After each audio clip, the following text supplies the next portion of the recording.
Welcome back to 2-Minute Tips. Today, I'm excited to talk with you about multilingualism. Being multilingual is a gift, a superpower, but unfortunately, many of the English learners in our classroom don't feel this way. Let's change this. Let's commit ourselves to elevating multilingualism.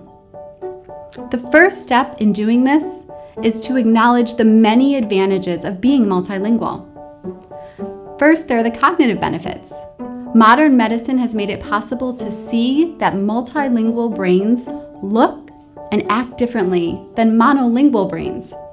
The multilingual brain has a higher density of gray matter and shows more activity in certain regions. This heightened activity improves executive functioning, which is important in the classroom, and can even delay the onset of dementia.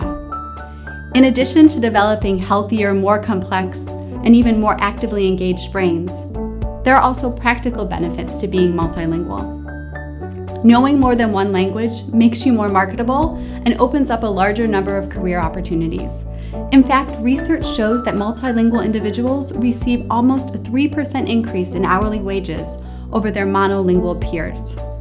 There are also social benefits to being multilingual. Being able to speak another language allows you to connect with more people and more cultures, expanding your social circle and your worldview. And lastly, we need to remember that it is through their home language that children first encounter love, and oftentimes their faith traditions. If we fail to celebrate our students' home language, then we fail to fully celebrate who our students are. So if we agree that being multilingual is a gift, a superpower, how can we help our students feel proud of speaking multiple languages? Here are 5 tips. First, be knowledgeable. Take time to get to know your students and their home languages. And once you know these languages, do a quick Google search of comparative linguistics between that language and English. For example, what does Vietnamese have in common with English, and how are they different? Number 2, be welcoming. Ensure that your classroom is a place where all students feel comfortable and are encouraged to use their home languages. Number 3, be language learners.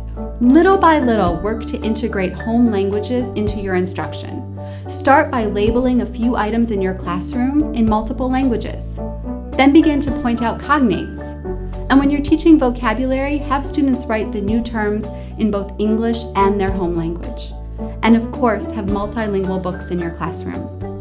And remember, model language learning yourself. Learn a few words and phrases from your students. Let them be the teachers. Next, remember to be universal. The church is universal, so invite that practice into your classroom. Teach your students the sign of peace or the sign of the cross in another language. And lastly, remember to be sensitive. While some students are excited to share about their home languages and cultures, others might feel embarrassed. So before you spotlight them, make sure this is something that the student is comfortable doing.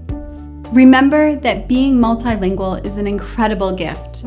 How will you promote multilingualism in your classroom this week?